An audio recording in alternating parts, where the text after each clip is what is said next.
Hey, what's going on, ladies and gents? How are you doing here? So Poland defeated Wales 1-0 today. Swiderski, he scored the only goal today, and Poland, they survived, the threat of being relegated. So it looks like that Wales are going to be the team that's going to be relegated in the UEFA Nations League. So obviously Poland, they still are in Group A. So of course, it's still pretty good to see that Poland at least didn't get relegated for the most part. So of course, Poland, despite them winning this game today, it doesn't feel really as exciting, just because, Poland, they still have a lot of improvement to do, I feel like, especially Michnevich. Like, when it comes to Michnevich's tactics, obviously my biggest concern for Poland heading into this year's World Cup is what is Michnevich's game plan to help Poland see if they have a chance in this very tough group with Mexico, Argentina, and Saudi Arabia, because this does definitely, feel like a group of death for Poland at the World Cup. So while I am pretty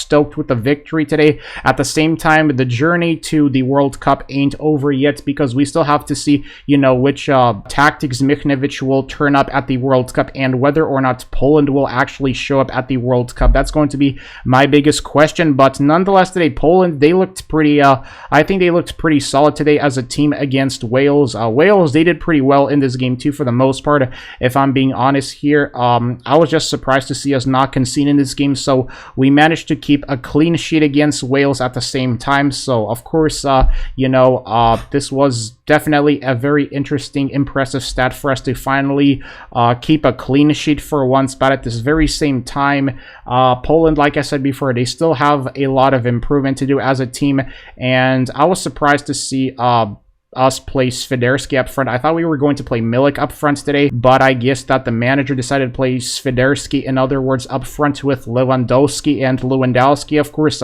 he provided the assist today for Swiderski to score the only goal in this game. So pretty decent win today by Poland for the most part, I feel like. But of course, next game is going to be us facing Mexico at the World Cup. That's right. So that's when things are really going to determine whether or not Michnevic is going to be the right manager, for the in terms of being a long-term manager. Yeah, that game at the World Cup is going to determine how long Michnevich is going to last as manager of the Poland national team and all that stuff. I still think that we have to develop a very solid game plan if we want to compete against teams like Mexico, Saudi Arabia, and Argentina at the World Cup. So yeah, ladies and gents, let me know what you thought about this game in the comment section below.